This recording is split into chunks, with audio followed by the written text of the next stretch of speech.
ini dokter, ya, klinik dokter dikritik dikit, goyang hati kita nih, drap. Pesantren kita dikritik dikit, drap. Rumah kita dikritik dikit, drap. Anak kita disentuh dikit, drap. Kenapa? Makanya perlu riayatul zat, melatih telinga ini untuk apa? Menerima cacian. Karena apa? Intinya ketika kita nanti khumul, apa intinya? Menemukan karo kita ini sekedar hamba Allah.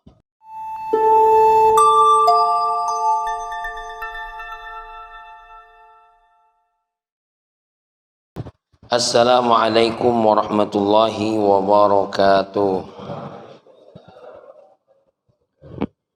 Alhamdulillah, wassalatu wassalamu ala nabiyyina Muhammadin ibni Abdillah wa alihi wassahabah amma ba'du.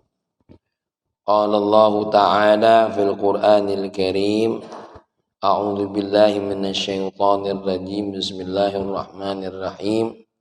Rabbi shrah li sadri wa yassir li amri wahlul 'uqdatam min lisani yafqahu qawli.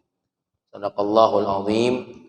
Allahumma inna nas'aluka fahman nabiyyin wa hifdzal mursalin wa ilhamal malaikatil muqarrabin. Ya Fattah, ya Alim, iftah qulubana futuhal arifin. Jamaah salat subuh Masjid An-Nahar yang dimuliakan oleh Allah, kita akan lanjutkan apa yang disampaikan oleh Imam Ibnu Athaillah melalui penjelasan Dr. Muhammad Said Ramadan Buti tentang hikmah yang ke-11, di mana Al-Imam Ibnu Athaillah berpesan, idfin wujudaka, kuburkanlah keberadaanmu fi ardil khumul, ya, di dalam tanah kekhumulan. Khumul itu jauh dari dikenal orang banyak atau jauh dari segala macam kegiatan yang dilihat oleh orang banyak. Fama nabata mimma lam yudfan la yatimu natajuhu. Karena apa?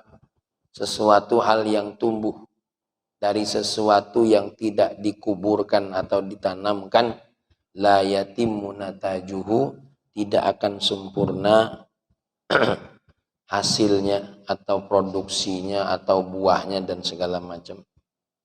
Ya.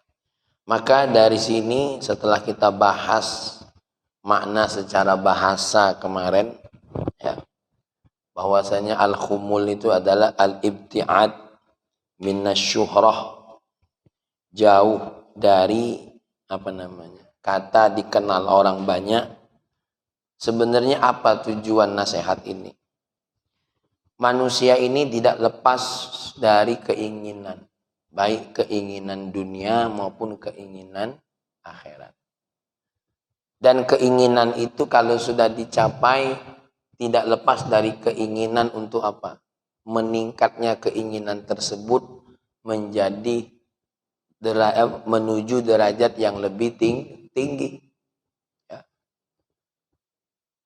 Jadi orang miskin menuju orang mampu, orang mampu jadi orang kaya, jadi orang kaya jadi lebih kaya, dari lebih kaya jadi paling kaya, dari paling kaya sampai kepada proses kekayaan yang tidak ada batasnya, terus, ya, kepengen.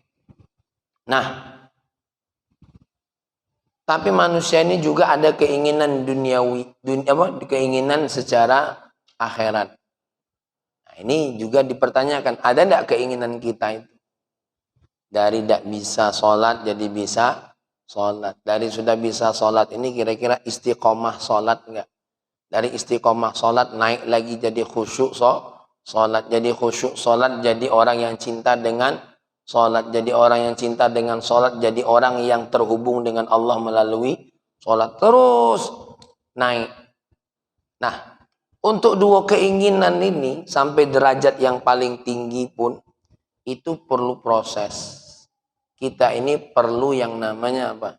Perenungan, duduk. Seperti gini. Ketika seseorang sedang merancang bagaimana usahanya ke depan, pasti perlu duduk, pasti perlu merenung. Dan orang merenung ini, ya, orang berpikir ini pengen jauh dari segala sesuatu yang apa? Yang mengganggu. Supaya apa? Supaya fokus. Dipikir, dimatang-matangi, apa namanya? Rencana ini. Kita ini kalau di rumah, nah ini contoh saja. Saya waktu S2 di IIKI, Ustaz Soekarno, menyelesaikan tesis di rumah itu tidak bisa-bisa. Ya, banyak gangguan. Ya gangguan di rumah, ya gangguan tamu, ya gangguan. Maka harus apa? Pindah tempat. Duduk, ngetik, fokus. Supaya apa? Supaya tuntas, supaya selesai apa yang mau ditulis. Ya. Karena kalau tidak duduk khusus, sembunyi, selesai, lagi ngetik lewat anak, ya, lagi ngetik datang tamu. Kalau tempat asing, siapa nak datang nemui kita? Ya. Terlebih lagi kalau HP-nya dimatikan, selesai. Nah, itu kita mau duduk. Orang-orang ketika berpikir tentang dunianya juga sama. Apa yang bakal dia lakukan? Berpikir, merancang, ya, meminta petunjuk apa yang harus dibuat. Maka jangan heran ada orang-orang yang apa? Nah, melancong kemana? Mereka melancong itu kadang-kadang bukan sekadar melancong, tapi apa? Memikirkan sesuatu apa yang akan berlaku untuknya semakin meningkat. Apa yang ada ini sudah cukup atau belum? Kalau memang sudah cukup, apa yang akan perlu ditambah? Terus dipikirkan. Itu keinginan seseorang. Ya. Maka apalagi yang terkait dengan urusan apa? Urusan agama kita. Urusan sesuatu yang tersembunyi dalam diri kita. Yaitu urusan hati kita dengan Allah Subhanahu wa ta'ala. Atau urusan bagaimana menguasai hawa nafsu kita. Ini perlu dididik. Maka dididik inilah dengan apa? Itfin wujudaka. Sembunyikan dirimu terdahulu. Terutama nih, kalau kita tengok ya para ulama, para sahabat itu mereka tidak lepas dari apa? Dari khalwah, dari menyendiri. Menyendiri dalam rangka apa? Bermuhasabah dan segala macam. Maka ini saya ambil dari kitab Al-Ata'iyah, ya. Apa yang muqtada kalami Ibni Athaillah, man arada ayyan hatmaha muka ad-diniyah fa alaihi dafnu wujudi kalimuddatin. Salah satu inti yang diinginkan oleh Al-Imam Ibnu Athaillah yaitu adalah orang yang kepengen cita-cita ukhrawinya, cita-cita dirinya yang terkait dengan hubungannya dengan Allah, maka harus ada yang dia lakukan kalau kepengen meningkat. Apa itu? Fa'alaihi dafnu wujudihi, untuk apa? Menyembunyikan diri, mengasingkan diri limuddatin, untuk beberapa saat. Lalu ya, menyembunyikan untuk beberapa saat pada apa? Pada tempat yang jauh dari apa? Syuhrah, dikenal oleh orang banyak. Jadi harus mengasingkan diri dari tempat di mana orang banyak mengenal kita. Apa tujuannya yang dilakukan? Satu, ri'ayatul dzat. Apa ri'ayatul dzat? Ya. Memelihara diri kita dari segala sesuatu yang satu haram. Yang kedua apa? Syubhat. Ya. Memelihara diri kita. Memelihara diri kita dari segala sesuatu yang apa? Yang bakal mengotori diri kita. Yang hubungannya zat kita ini berhubungan hanya dengan zatnya Allah Subhanahu wa ta'ala. Bahkan lebih dari itu, memelihara diri kita dari segala sesuatu yang apa? Yang membuat kita lebih banyak duduk daripada dan lebih banyak duduk dan tidur. Contoh apa? Memelihara diri dari banyak makan. Karena kata Imam Syafi'i kalau tidak salah, kata Sayyidina Luqman, idam tala'atil ma'iddatu qa'adat ajsamuhu, kalau tidak salah bunyinya itu lupa. Kata Sayyidina Luqman, orang itu kalau perutnya terlalu penuh, apa? Susah bergerak. Jadi kalau susah bergerak itu apa? Banyak duduk. Maka kita ini kalau melakukan apa? Uzlah, ya, melakukan khalwah, yang pertama apa? Ri'ayatul dzat. Melatih diri kita satu dari apa? Banyak makan, banyak minum. Ya. Melatih diri. Tuh, kita sholat ini. Ini ri'ayatul dzat ini namanya. Apa ri'ayatul dzatnya? Memfokuskan tubuh kita ini hanya untuk Allah. Ini ri'ayatul dzat. Kita puasa siang-siang. Itu namanya ri'ayatul dzat. Memastikan diri makan sesuai dengan pada waktunya nanti. Cuma itulah habis bukoi dari ri'ayatul dzat lagi. Ya, segala macam masuk dendam. Itu kurma tuh, padahal yang paling bagus makanan tuh kurma. Oh, itu kurma sih kok baik tuh. Sekedar ngambil sunnah. Aku yakin tuh, bangsa dak kata hadis Nabi, dak kamu sentuh kurma tuh. Bangsa dak kata hadis Nabi model Cak Erik, mahab baik nak nyentuh kurma. Kurma murah pula. Yang kalau digigit ngelepas ke gigi palsu. Ya. Sama seperti kurma ajwa. Kurma ajwa tuh apa ini? Kalau bukan karena ada hadis Nabi, orang Arab pun tidak mau makannya. Tapi karena ada hadis Nabi, orang berebut nak makan. Berebut. Karena salah satu kurma yang paling keras dimakan apa? Kurma ajwa. Nah, ngapa nanti kita bahas kurma nih? Artinya, hal yang dilakukan seseorang ketika menyendiri, itu adalah apa? Ri'ayatul dzat. Menjaga diri. Dari apa? Dari segala sesuatu yang diharamkan oleh Allah sampai kepada sesuatu hal yang dimakruhkan oleh Allah. Lebih dari itu, menjaga diri, bahkan apa? Ya namanya orang khumul itu apa? Ya makannya terbatas. Tentu seadanya. Ini mohon maaf, sedikit cerita tentang guru-guru kami. Ya. Guru-guru kami yang datang dari Ashanti Afrika. Itu makan saking ndak galak kepengen diri ini disibukkan dengan makan, karena saat itu harus belajar, harus banyak menghafal.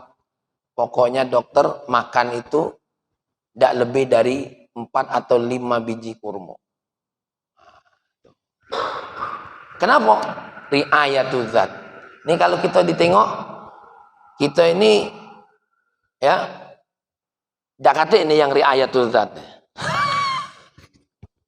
Aku yakin nih sarapannya udah terpikir nih. Apa yang nak dimasuki. Nah itu orang dalam rangka khalwah apa? Apa namanya? Menjaga apa? Menjaga zatnya yang ada. Ya, menjaga apa? Ri'ayatul dzat.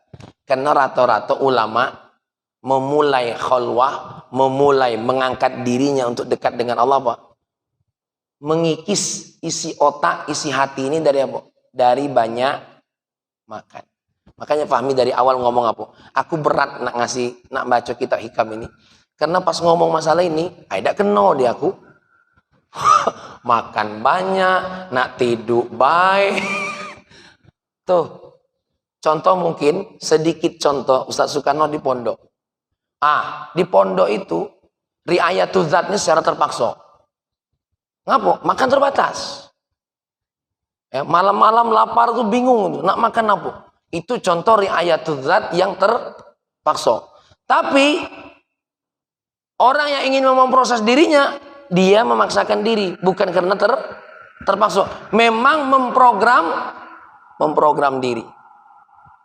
Apalagi kalau kita kumpul sama kawan. Makanya harus jauh dari syuhra.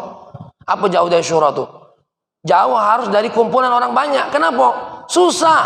nak menjaga riayatul zat ini kalau lagi sama kawan. Contoh, kita lagi diet baik, tidak bisa nahan diri tuh. Lagi diet ini, datang pempek lemak pula, pempek ini selesai tercicip tuh paling tidak siko. Pasti terganggu. Makanya harus menjauh diri dulu, gitu loh. Tidak bisa orang diet banyak kumpul, pasti tergoda tuh, minimal tercicip dikit-dikit. Aku coba makan kuahnya be, mulailah kena tuh. Ya, sama cak wong tua, ya, nengok anaknya maling kambing tetangga, dipotongnya, disembelihnya. Kata ayahnya, haram kamu ini makan sesuatu yang tidak apa, yang bukan milikmu, disembelih. Ya sudah, kalau ayah tidak galak, aku be yang makan. Apa je ayahnya tadi? Cak lemaknya. Ya sudah, ayah minta kuahnya be. Nah, dituangkanlah kuahnya nih tadi kan. Belum nyampak daging siko. Nah, diambilnya lagi oleh anaknya. Ya, biarlah anak yang nyampak itu lukotoh namanya. Itu namanya daging penemuan. Nah, inilah ngakal-ngakali namanya. Ya memang berat. Memang berat. Ya, mohon maaf, ini bukan mau menjelekkan orang yang merokok. Kita kalau duduk di samping orang yang merokok, tentu tidak bisa lepas dari apa? Asapnya. Makanya harus jauh dari syuhrah. Harus menyembunyikan diri dulu. Biar apa? Menemukan sesuatu yang harus ditemukan. Terkait dengan apa? Kebangkitan diri kita kepada Allah Subhanahu wa Ta'ala. Ya. Maka menjauhkan diri ini namanya khumul. Apa tadi isi yang pertama khumul tadi? Ri'ayatul dzat. Menjaga diri. Terlebih menjaga mata. Menjaga teling. Makanya perlu khalwah. Perlu menyendiri. Kenapa? Ini mata ini angel. Angel. Apalagi kalau kita naik pesawat. Tuh mulai dokter tahu. Caknya praktiknya dia. Susah kita nak jago. Pas apa tertingok yang ayam. Rasul tidak baca. Pari nengok sedikit tidak baca. Tidak bisa. Ya. Pak Yul mulai ngomong sama Eri. Ya. Susah. Nggak apa? Nih jaga mata nih. Makanya kita harus jauh-jauh dulu. Karena susah. Beda dengan orang-orang. Contoh kita seperti Habib Ali Al-Jufri waktu di video. Nah, ya Allah. Wah, aku udah angel pada baca. Itu angel nian itu. Itu udah baca dibuat-buat itu. Tak bisa itu. Tergantung bagaimana tazkiyatun nafsinya. Ya, beliau pasti melewati proses itu. Nah, kalau aku pasti ngelirik dikit tuh. Wah, tidak masuk. Makanya ini nasihat ini untuk aku nian ini. Ya, memang harus kita ini melatih diri. Ya, nah tuh riayatul zat, riayatul pendengaran nih, riayatul sam'i. Ini zat-zat kalau nih, mata, riayatul lisan. Kalau ngobrol sama kawan, pasti nih lidah ini teromong. Contoh, ya tak? Pak Taufik cerita, itu Erik katanya beli mobil baru. Itu Erik lah nahan-nahan tuh nak nanya tuh. Tapi ngomonglah Pak Yul, merek apa? Apa Jeep Erik? Nah, pertanyaan aku tuh. Terganggu nih pikiran kita nih. Makanya perlu melatih diri dengan apa? Dengan adanya khumul ini apa? Riayatul zat. Riayatul kaki, riayatul rijli. Maka orang khalwah tidak ada lain karena mengkhalwakan diri. Mau tidak mau posisinya ya di tempat yang jauh dari daya tarik yang akan mengganggu anggota tubuhnya. Nah, kalau sudah riayatul zat, khalwah itu riayatul zat, memastikan diri.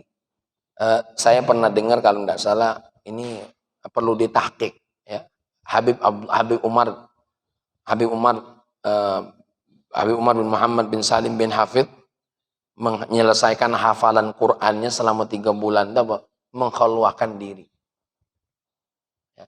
Mengkhalwahkan diri. Keluar itu tidak ada lain kecuali untuk apa? Sholat berjamaah sama makan menghilangkan lapar. Kita ngapal Quran sambil jago tugas, susah. Ya, saya pernah icak-icak khumul. Ya, ini icak-icak khumul. Dulu ngapal 10 juz Quran, icak-icak khumul.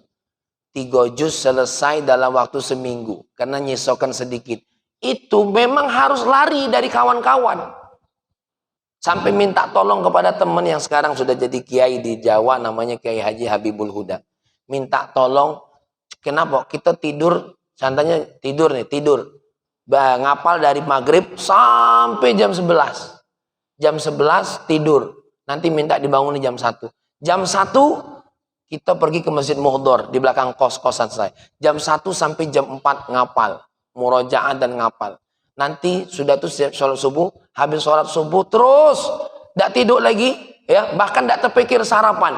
Nanti jam 10 baru istirahat, tidur sebelum zuhur, baru nyicip makanan dikit. Aku baru terbayang, memang kadang-kadang kalau mau fokus diri itu harus apa? Harus khumul. Harus jauh dari apa? Dari sesuatu yang mengganggu kita. Ya, beda kalau sudah latihan, dia tidak terganggu. Maka jangan heran. Itu ada banyak orang-orang sukses, ya, sampai wusul kepada Allah tanpa harus kholwah. Itu tanda kalau dia tidak perlu kholwah. Kenapa? Karena secara batinnya dia sudah kholwah. Bebas dari gangguan. Waduh, orang-orang yang seperti itu tidak terganggu dia. Dipuji tidak terganggu, dicaci tidak terganggu. Kalau kita nih, icak-icak tidak terganggu, tapi hati ini melodok di sini nih. Loh, cucunya Nabi namanya Al-Habib Ali Zainal Abidin. Ya. Imam Ali Zainal Abidin. Ketika keluar dari masjid ada orang yang mencacinya. Waktu dia mencaci, terus dibiarkan sampai habis dia mencacinya. Terus dibiarkan. Kemudian Habib Ali bertanya, kenapa engkau mencaci? Sudah habis cacianmu? Sudah selesai belum? Sudah. Telah selesai aku mencaci. Ya sudah. Kalau sudah selesai, alhamdulillah. Kenapa? Aku biarkan engkau menghabiskan apa? Cacianmu. Karena beliau dengar baik, tidak sampai ke sini. Bahkan apa? Kemudian apa alasan mencacimu? Karena Habib ini tidak marah, ya, Habib ini tidak marah, imam ini tidak marah. Beliau nanya, kenapa engkau marah? Kenapa aku harus marah? Karena yang kau omong itu benar semua, ada di saya. Kenapa disebut Zainal Abidin? Karena ibadahnya tidak lepas dari 1000 rakaat. Dia omong pendusta kau nih. Iya, aku memang sering berbohong. Pengkhianat kau nih, benar. Aku sering mengkhianati Allah dalam segala hal. Diomongi galau jelek-jelek itu tidak nyangkut di hati. Kenapa? Apa yang diomongi itu galau-galau ada dalam diri dia bagi beliau. Akhirnya ini nangis. Maafkan aku, Imam. Aku nih katanya, ya. Kenapa mencacimu? Karena aku ditawari bayaran besar. Berapa bayaran besar itu? Disebut berapa dinar waktu itu. Ya sudah, ambil dipanggil apa? Khodimnya dikasih. Nah ini cacian untukku. Ini bayaran untuk cacian yang kau berikan kepada Sayyid Muhammad Alwi Al-Maliki. Ada seorang doktor, bahkan profesor, menulis buku khusus untuk membuat cacian kepada Sayyid Muhammad Alwi Al-Maliki. Buku itu diterbitkan oleh orang Saudi. Menyebar kemana-mana. Kemudian Sayyid Muhammad manggil muridnya. Ambil tabungan duit, kita kirim duit ini kepada siapa? Profesor yang nulis buku tadi. Terima kasih. Kenapa? Telah menulis nasihat buat diriku. Nah itu orang yang mohon maaf, ya, tazkiyatun nafsinya sudah luar biasa. Kita ini dokter, ya, klinik dokter dikritik dikit goyang hati kita nih, drap. Pesantren kita dikritik dikit, drap. Rumah kita dikritik dikit, drap. Anak kita disentuh dikit, drap. Kenapa? Makanya perlu riayatul zat. Melatih telingo ini untuk apa? Menerima cacian. Karena apa? Intinya ketika kita nanti khumul, apa intinya? Menemukan karo kita ini sekedar hamba Allah. Yang namanya hamba Allah itu apa? Hamba yang dimiliki oleh Allah. Tidak memiliki apa-apa. Uang itu memuji kita hanya karena alasan. Alasannya tidak kate, Tidak memuji kita. Wong tuh menghina kita karena apa? Karena alasannya tidak kate. Makanya kadang-kadang ya, Mas Eko ya, kita itu supaya dicintai oleh orang mencari apa? Mencari apa? Mencari alasan. Buktinya, untuk mendapat cinta calon istri kita, apa yang kita buat? Membuat ukiran-ukiran apa? Supaya dia jatuh cinta. Belagak sok sopan. Hai adek, apa kabar? Ya kan? Ya dah. Melakukan alasan-alasan supaya dia jatuh cinta. Datang ke mertua bawa semangkuk, bawa sate. Lah kawin, mohon maaf, 3 bulan sekali belum tentu semangkuk itu datang. Karena apa? Karena yang kita buat itu alasan-alasan, bukan kebaikan. Na'udzubillah summa na'udzubillah min dzalik. Ya. Makanya orang-orang yang apa? Ya mohon maaf sudah melalui proses tazkiyatun nafsi ini, ya mereka wajar kalau nanti terkenal jiwanya tidak terganggu. Ya ini mohon maaf. Saya pernah terpukul dengar nasihat Habib Umar bin Muhammad bin Salim bin Hafidh ketika kami lulusan Yaman dikumpuli di mana? Di Palembang. Apa kata beliau? Banyak para santri, banyak para dai, para pendakwah, katanya ini pendakwah, ketika membaca hadis, ketika membaca kitab, dia membaca itu bukan untuk dirinya, tapi untuk pendengarnya. Ketika baca hadis, apa katanya? Wah ini cocok untuk diceramahkan. Bukan, ini cocok untuk diamalkan. Nih, ketika membaca ini saya nih, wah ini caknya bagus nih isinya. Kok bukan, wah ini ya Allah jadi pukulan buat saya. Enggak. Wah denger ini Pak Soekarno. Ya, seperti Pak Soekarno lah. Wah bagus ini buat status. Ya, nih, mohon maaf Pak Endi, kadang-kadang orang-orang yang berdakwah seperti Fahmi ini berkata ini hadis bagus untuk siapa? Untuk wong, bukan bagus untuk kita. Padahal sejatinya yang dibaca untuk wong itu untuk siapa? Untuk diri kita sendiri. Makanya di dalam mimbar tuh sering berkata usikum wa iyaya bitaqwallah. Aku ini berwasiat kepada kalian, khususnya kepada siapa? Diriku sendiri, agar bertakwa kepada Allah. Makanya Fahmi ngajak ngaji bareng-bareng ini bukan apa? Satu, menasehati diri sendiri dan dapat nasihat bareng-bareng. Nah, nih. Yang kedua, apa isi kita khumul kepada Allah itu? Ya. Indajul akli. Apa indajul akli? Mematengkan akal kita, cara berpikir kita. Ini yang disebutkan oleh beliau. Ya. Wa antun dija aklaka.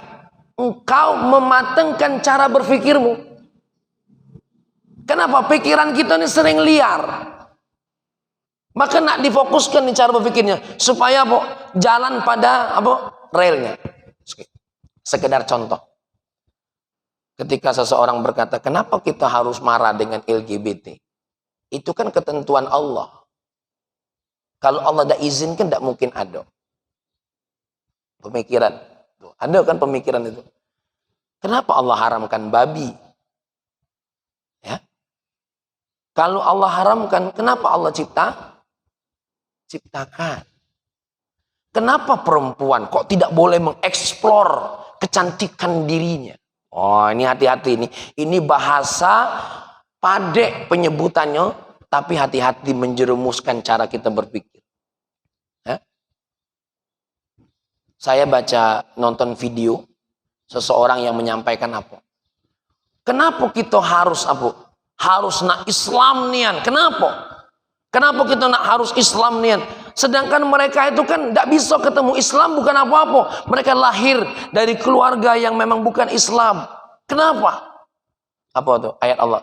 Laqala alladziina asyraku law Ya Allah. Orang-orang musyrik itu berkata, aku ini musyrik karena memang Allah yang buat aku musyrik. Ini hati-hati. Makanya ini kita perlu indajul akli. Mematangkan pikiran kita, dari pemikiran-pemikiran yang apa? Yang membuat kita ini apa? Kacau. Serius ini. Maka ini akal kita ini tidak dimatangkan. Sehingga apa? Menemukan apa yang menjadi apa? Syubhat-syubhatnya orang kafir, syubhat-syubhatnya syaitan kepada diri kita. Ya, contoh kecil lah. Contoh kecilnya itu beginilah. Ketika ada seseorang yang apa namanya? Yang puasa Daud. Kadang-kadang kita tuh terpikir karena kita belum terlatih, pikiran kita apa?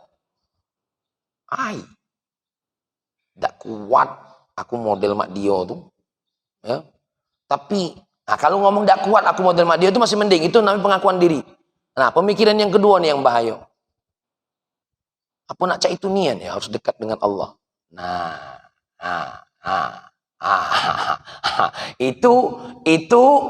Itu bahaya. Ya. Itu bahaya. Ya. Kita ini kan ada hadis Nabi. Asal 5 waktu terjaga, Ramadan terlaksana, yang halal halalkan, yang haram haramkan, masuk surga. Kenapa nak berlebih-lebihan nian? Nih, hati-hati. Ya. Hati-hati. Kenapa? Ini bisa jadi cara berpikir kita belum matang tentang syariat. Atau begini yang kemarin yang dicontohkan. Kenapa kau ini iktikaf terus di masjid? Aku pengen lari dari urusan dunia. Hati-hati. Pengen lari dari urusan dunia, maka aku iktikaf saja. Hati-hati. Itu namanya memahami agama belum tuntas. Belum tuntas. Ya. Apa namanya? Berdalilkan agama membuat sesuatu yang apa namanya? Mengecohkan pikiran kita sendiri. Maka duduk ini penting. Ya. Dokter, salat tuhar, duduk khumul ini penting apa? Mematangkan apa? Cara berpikir. Maka kita bersyukur ketika kita ditemukan dengan apa? Murabbi. Ya, seperti yang terbaru ini kami punya guru namanya Al-Habib Abu Bakar Al-Adni yang sudah mendahului kita gal-gal. Al-Fatihah. A'udzubillahi minasyaitonirrajim. Bismillahirrahmanirrahim. Alhamdulillahirabbil alamin arrahmanir rahim maliki yaumiddin. Iyyaka na'budu wa iyyaka nasta'in ihdinas shiratal mustaqim shiratal ladzina an'amta 'alaihim ghairil maghdubi 'alaihim waladdallin. Kehadiran mereka itu apa? Untuk membersihkan akal kita ini apa? Dari segala sesuatu yang membuat kita itu apa? Lebih cinta kepada makhluk Allah daripada Allah sendiri yang telah menciptakan makhluk Allah. Ayat Allah.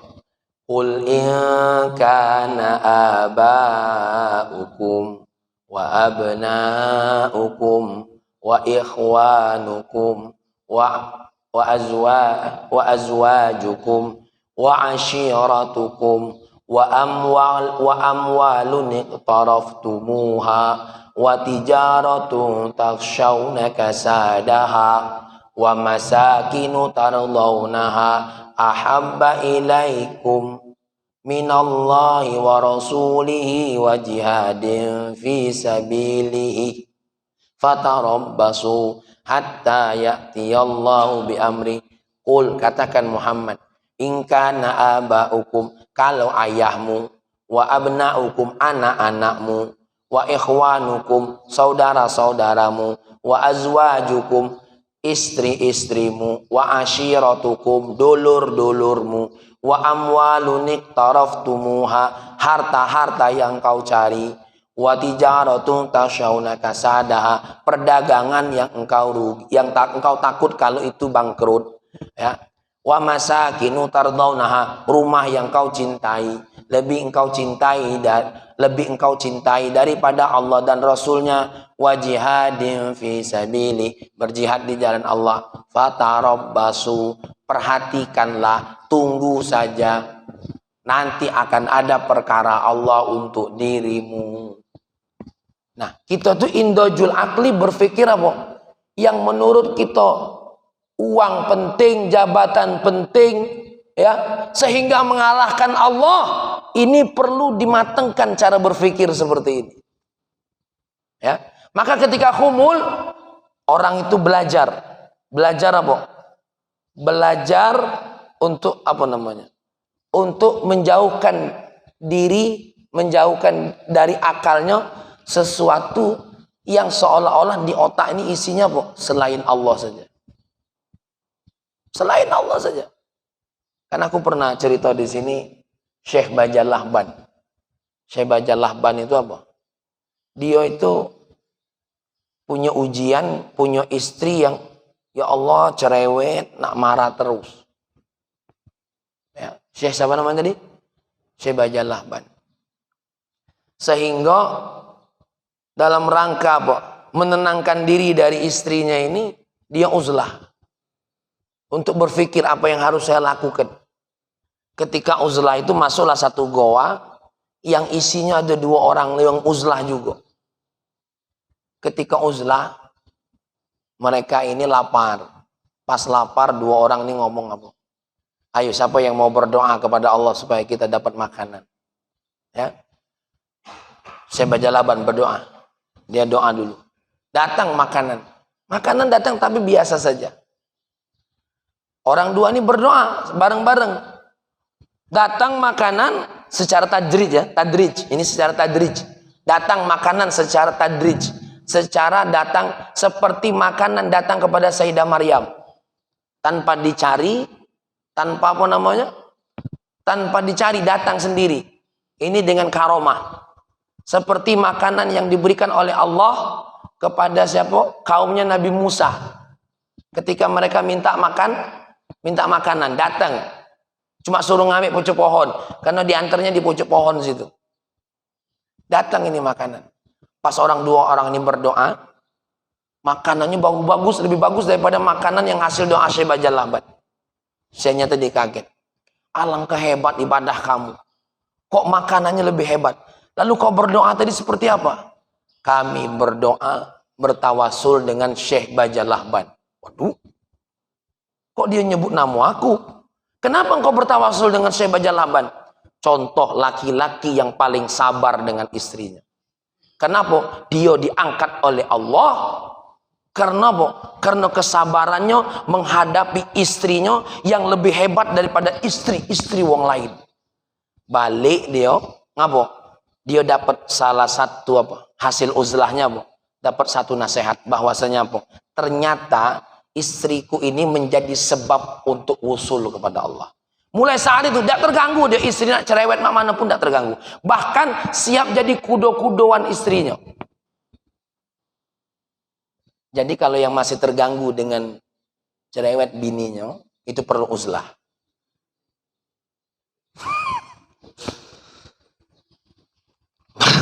Perlu uzlah untuk mulai miring pecinya Bang Israfil. Ya. Caknya Bang Israfil ini perlu uzlah ini. Ya. Jadi ketika sesuatu ada yang mengganggu kita, perlu kita khumul. Kita tinggalkan sejenak untuk apa? Menemukan titik satu poin. Kalau kita ini sedang terganggu dengan urusan kerja kita, harta kita, karyawan kita, supaya tidak terganggu bagaimana fungsinya? Khumul. Duduk dulu sejenak untuk apa? Mematangkan cara berpikir. Ya wajar baik seorang manusia walaupun beliau waliullah. Kan beliau hanya tahu dia hamba Allah, dia tidak tahu waliullah apa tidak. Kita ini sama, kita tidak tahu nih mana yang waliullah. Bisa jadi yang duduk-duduk di depan ini lebih dari waliullah. Saya terhalang jadi waliullah karena apa? Karena bacotnya, karena mulutnya yang terlalu tajam. Bisa jadi. Bisa jadi yang tidak banyak omong itu lebih cepat untuk jadi waliullah, bisa jadi. Ya. Nah, ternyata Syekh Bajal Lahban apa? Dia baru sadar. Lah, ada orang berdoa bertawasul denganku. Sudah deh, aku lah dapat poinnya. Selesai, tinggalkan uzlahnya kalau dapat poin. Tuh. Jadi kadang-kadang uzlah ini tidak perlu juga Cak Bang Toyib bertahun-tahun tidak balik. Ya, bertahun-tahun. Nih, ada orang uzlahnya apa dokter? Mempraktekkan tahajud selama 40 hari. Aduh, memastikan diri. Seperti kemarin cerita yang orang apa? Orang yang dipaksa uzlah gara-gara betino kemarin. Uzlah dari rampoknya, uzlah dari kegiatan apa? Akhirnya bertemu ma'rifatullah. Akhirnya dapat dua. Allah dia dapat, makhluk Allahnya dapat. Ya, dapat kalau. Yang ketiga, lah Cacam baru nyebut dua, baiklah jam berapa nih. Ya, yang ketiga, apa isi kita khumul itu? Tarbiyatun nafsi, mendidik hawa nafsu. Karena hawa nafsu ini ya Allah, innan nafsa la ammaratun bisu. Nengok mobil wong nak cak mobil wong.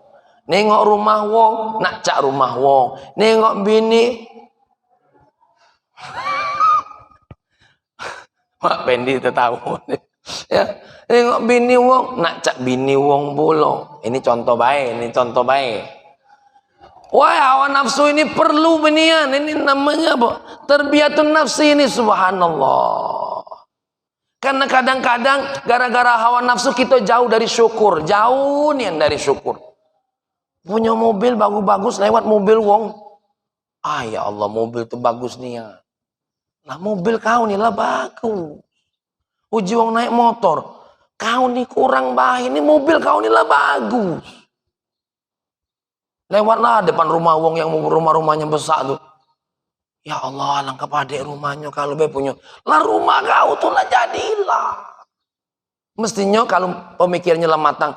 Wah besar nian rumahnya ya. Berapalah pembantunya. Alangkah mahalnya bayar pembantu. Mestinya cak itu mestinya berpikir. Atau berpikir apa? Yang lebih bagus lagi. Wah bagus nian rumahnya. Aku yakin nih dari rumah ini ya banyak karyawan yang dari rumah ini ada rizki-rizki Allah. Aku caknya belum sanggup. Tapi alhamdulillah rumahku sudah cukup. Loh kita ini tidak macak. Berangkatlah haji cak Wak Pendi kemarin. Nengok gedung rumah tinggi. Apalagi di mana? Di Mekah itu. Mobil Camry jadi taksi. Apa? Mobil Land Cruiser isinya kambing. Saya di Yaman, dokter kaget nih nengok wong situ. Miaro kambing, mawa kambingnya pakai mobil Land. Wah, kalau kena nenek aku ini ngamuk ini. Land Cruiser isinya apa? Kambing tuh wong Badui itu salah Tuhan. Aku nengok, la ilaha illallah. Ini di Indonesia Land Cruiser yang dikerodong. Ini isinya tai kambing.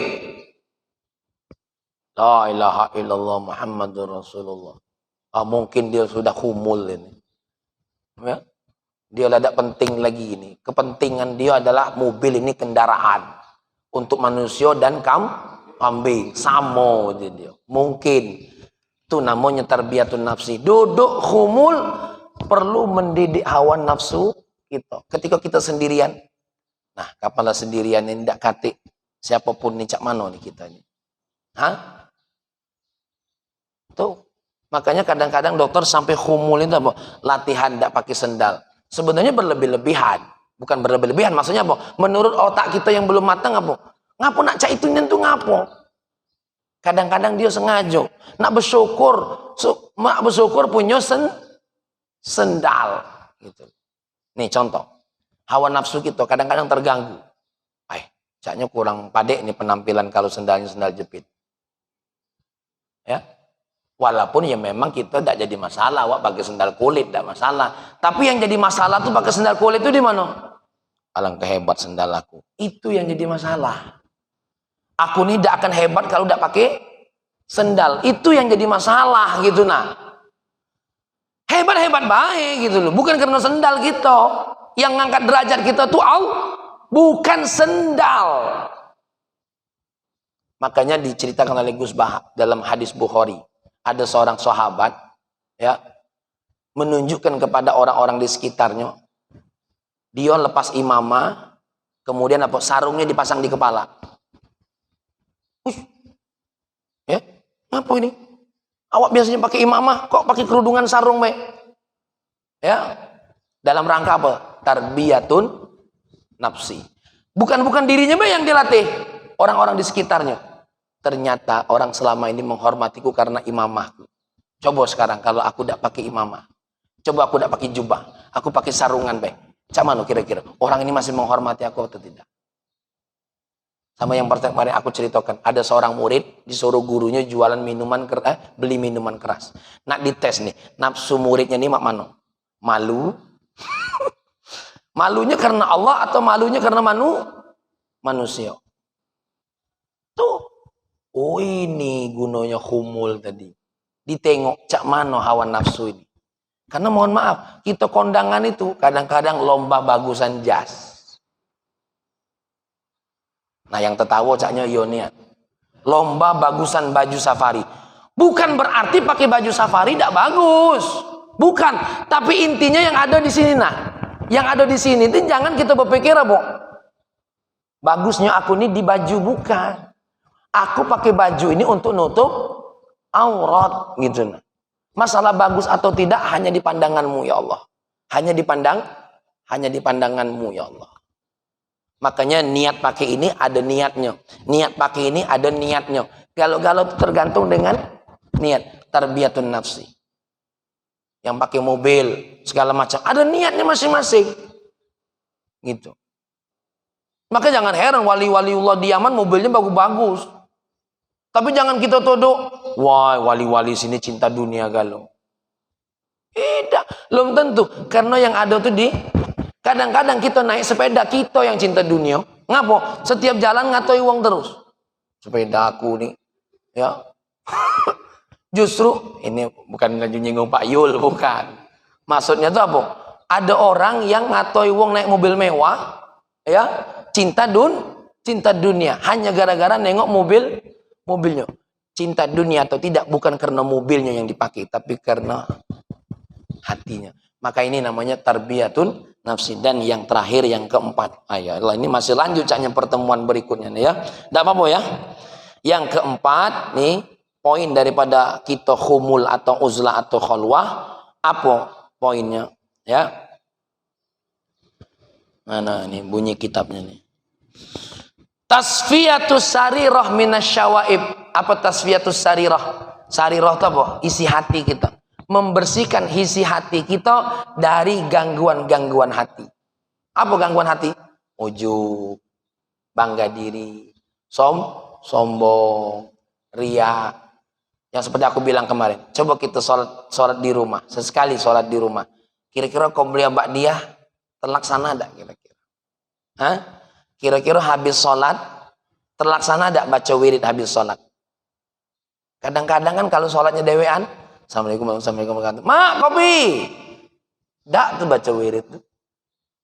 Coba sekali. Khumulkan diri coba. Coba duduk di rumah. Ba'diyah sama qobliyah kita cak mana kira-kira. Tapi bukan berarti tidak salah. Nah, supaya apa? Nanti ketika kita di pandangan ketika kita bergabung di pandangan umum, itu tidak terganggu lagi dalam diri kita. Dalam diri kita tidak terganggu. Ya karena sudah terlatih. Aku tuh qobliyah baik, tidak ada nengok uang banyak atau dikit. Gitu. Ya, ini anak-anak santri baca aurat Muhammadiyah di dalam pondok. Coba tengok di rumahnya, baca aurat Muhammadiyah atau tidak? Hah? Ya itu namanya anak-anak tadi tuh, Pak Yul jangan heran. Kenapa? Dia masih terlatih belajar otaknya, tapi belum terlatih belajar apa? Belajar hatinya. Makanya manusia itu tidak berhenti belajar. Utlubul ilma minal mahdi ilal lahdi.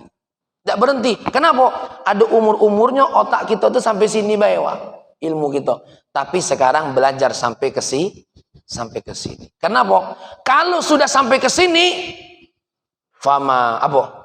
Akan kokoh. Tapi kalau sampai sini, ini yang kata beliau tadi. Fama nabata mimma lam yudfan. Sesuatu yang tumbuh tidak ditanam sampai ke sini, hasilnya tidak sempurna.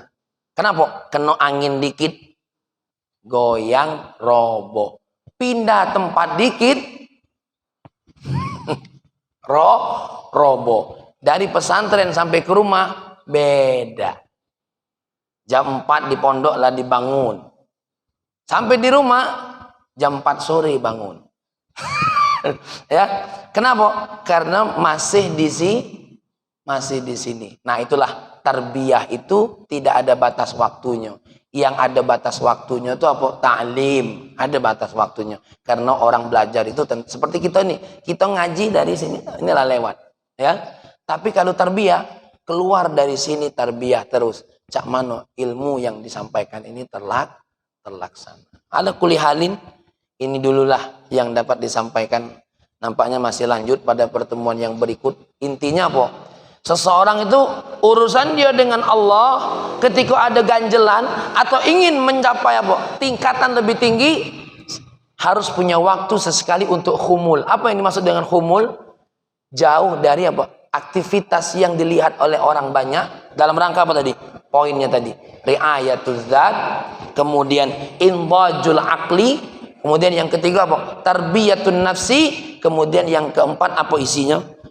Tasfiyat sarirah, membersihkan apa dari hati ini apa segala sesuatu yang mengganggu hati kita. Makanya di dalam thariqah Bani Alawiyah ada 5 tingkatan dokter. 1, ilmu dulu, ini namanya ilmu. Yang kedua sudah dapat ilmu, amal, praktek. Yang ketiga apa? Yang ketiga masuk dalam kategori apa? Khauf, rasa takut.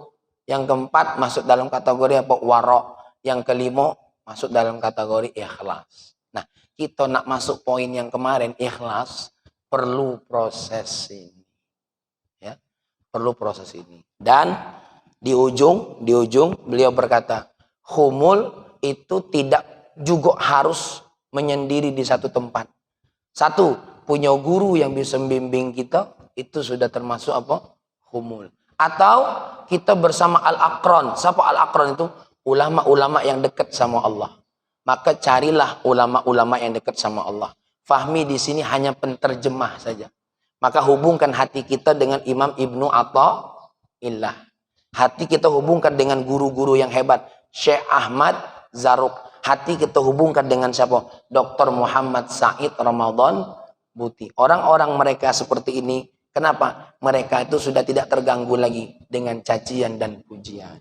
Demikian, mudah-mudahan ada manfaatnya. Karena waktu kita telah lewat. Mudah-mudahan Allah melanggengkan untuk senantiasa istiqomah dalam kebaikan. Allahumma salli wa sallim ala Sayyidina Muhammad wa ala ali Sayyidina Muhammad. Ya Allah, Ya Rahman, Ya Karim, terima kasih. Awal subuh ini, berkat Imam Ibnu Atha'illah, kami diberikan tambahan ilmu, Ya Allah. Ya Allah, kami mungkin tak kapan bisa melaksanakan apa yang beliau sampaikan. Tapi izinkan kami ya Allah untuk bisa melatih diri dalam rangka apa? Menjaga diri ini, anggota tubuh ini dari apa yang Engkau haramkan ya Allah. Mematangkan cara berpikir kami ya Allah agar lurus sesuai dengan petunjuk yang Kau berikan kepada para ulama sebagai warasatul anbiya, pewaris para nabi. Yang ketiga ya Allah, mudah-mudahan Kau bimbing kami ya Allah untuk bagaimana mendidik hawa nafsu ini agar hawa nafsu ini tunduk kepada perintah-Mu ya Allah. Agar hawa nafsu ini tunduk kepada semua ketentuan-Mu ya Allah. Dan yang berikutnya Allah, beri kami kekuatan agar kami mampu mencabut semua penyakit hati kami ya Allah yang senantiasa bersemayam dalam diri ini. Sehingga dengan proses ini ya Allah, kami menyadari diri kalau kami adalah sebagai hamba-Mu yang benar-benar dalam genggaman tangan-Mu. Kalau saat ini kami sadar Engkau pencipta kami, tapi kami belum menyadarkan diri kalau kami adalah hamba-Mu yang ada dalam genggaman-Mu ya Allah. Rabbana atina fid dunya hasanah, fil akhirati hasanah, wa qina adzabannar. Walhamdulillahirabbil alamin. Demikian. Assalamualaikum warahmatullahi wabarakatuh. Ya Allah.